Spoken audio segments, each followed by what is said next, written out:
Ibo Kwelu. Hey, my in-laws, now welcome.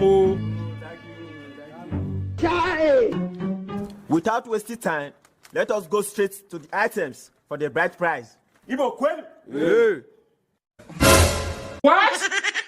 First on my list, our daughter went to a private university, which we spent 4.1 million naira for her education.